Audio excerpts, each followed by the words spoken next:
He was fired at the peak of his career, rebuilt himself from the ground up, and rose to become the most powerful banker on the planet. Jamie Dimon's life is a story of strategy, survival, and unmatched leadership. From his early days as a student genius at Harvard to steering JPMorgan through the greatest financial crises of our time. This is the untold story of a man who shaped the modern banking industry, influenced global economies,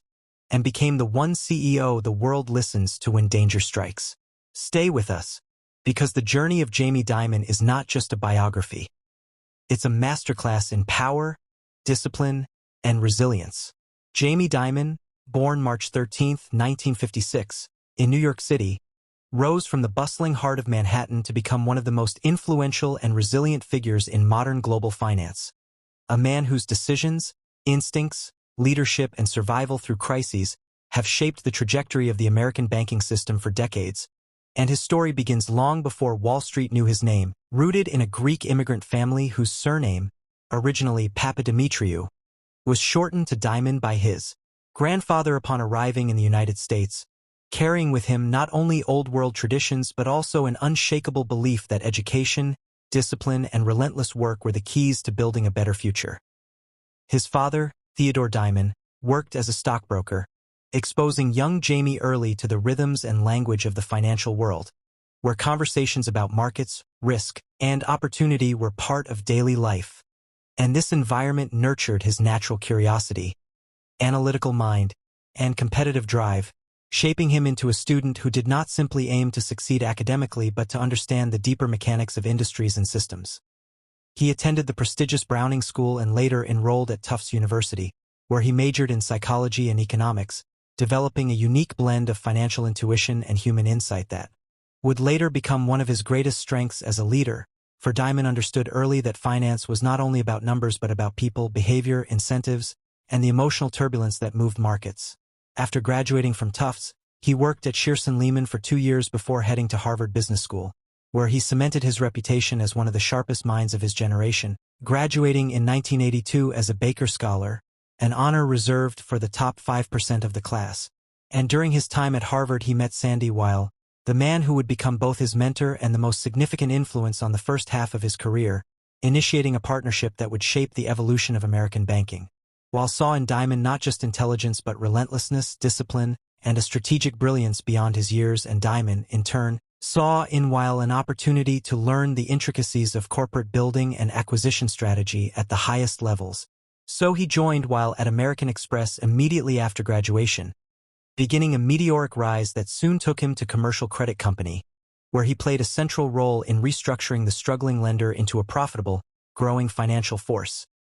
Dimon's ability to slash costs, modernize operations, improve culture, and negotiate aggressively in acquisitions helped fuel Weill's empire-building vision, ultimately transforming Commercial Credit into Primerica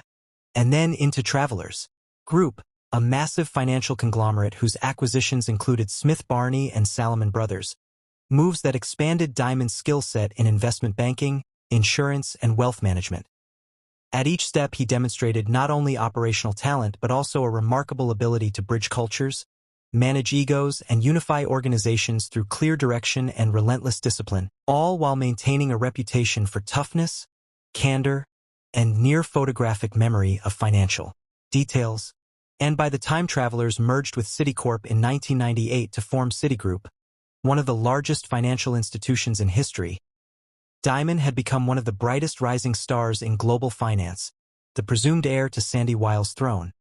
Yet this partnership would end abruptly and dramatically when Weill, feeling threatened by Dimon's influence and popularity, forced him out in 1998, firing him in a boardroom confrontation that shocked the financial world and temporarily halted Dimon's otherwise unstoppable ascent. However,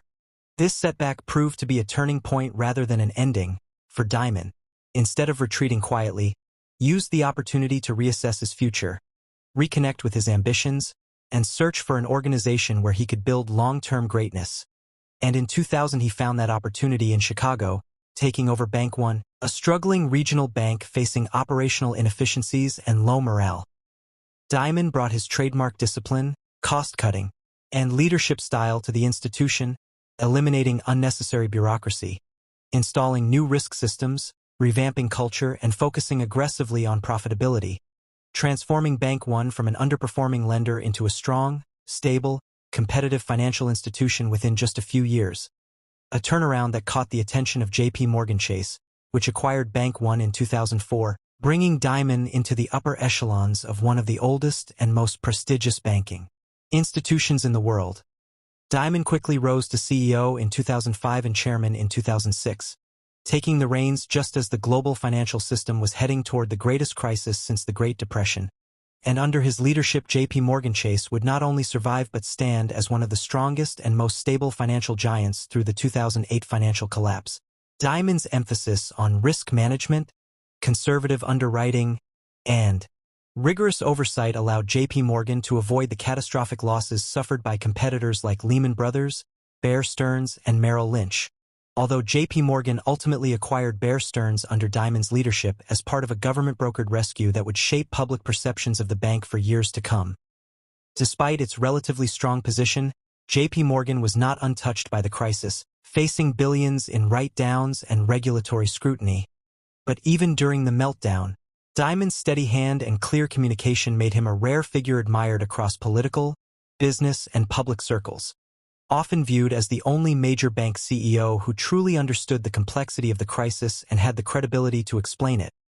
After the financial crisis, Dimon became one of the most influential voices in shaping regulatory reform, engaging directly with presidents, Federal Reserve leaders, Treasury officials, and global policymakers, while continuing to expand JPMorgan Chase into a powerhouse spanning consumer banking, commercial banking, investment banking, credit cards, asset management, and technology-driven financial innovation. But his tenure was not without controversy, including the massive London whale trading scandal in 2012, which resulted in billions of dollars in losses and raised questions about JPMorgan's risk oversight. Yet even this event became a testament to Dimon's leadership style, as he publicly faced accountability, reorganized risk management, fired responsible executives, and strengthened the bank's internal systems. Despite challenges, JPMorgan under Dimon grew into the largest and most profitable bank in the United States, with record earnings, expanding global influence, cutting-edge digital banking initiatives, and investments in AI, cybersecurity, financial inclusion, and small business lending, all while Dimon emerged as an increasingly important figure across political and economic debates, often testifying before Congress, offering policy recommendations, warning of systemic risks, and advocating for responsible regulation, long-term economic growth, job creation, and education reform. His annual shareholder letters, deeply analytical and widely read, became must-read documents across Wall Street, economics departments, and policymaking circles, showcasing his unmatched grasp of global markets, geopolitics, technology, and economic cycles. Personally, Dimon faced a major health crisis in 2014 when he was diagnosed with throat cancer, undergoing months of treatment while maintaining strategic oversight of the bank, and later survived emergency heart surgery in 2020, returning to work with resilient determination that further reinforced his image as one of the toughest leaders in corporate America. Beyond banking, Dimon has played major roles in philanthropy, supporting education, workforce development, community revival, and programs for underserved neighborhoods, while emphasizing corporate responsibility and long-term inclusive economic growth.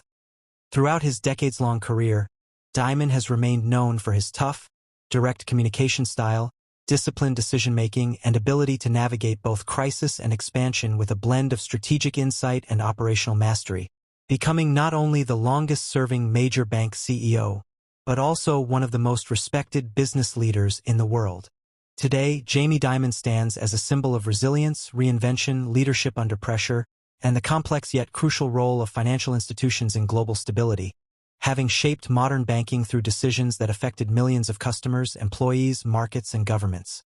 His influence extends far beyond JPMorgan Chase, impacting global financial systems, economic policy, and the evolution of corporate governance, and his legacy, still being written, remains one of relentless ambition, strategic brilliance, crisis-tested leadership, and a life defined not by titles or wealth,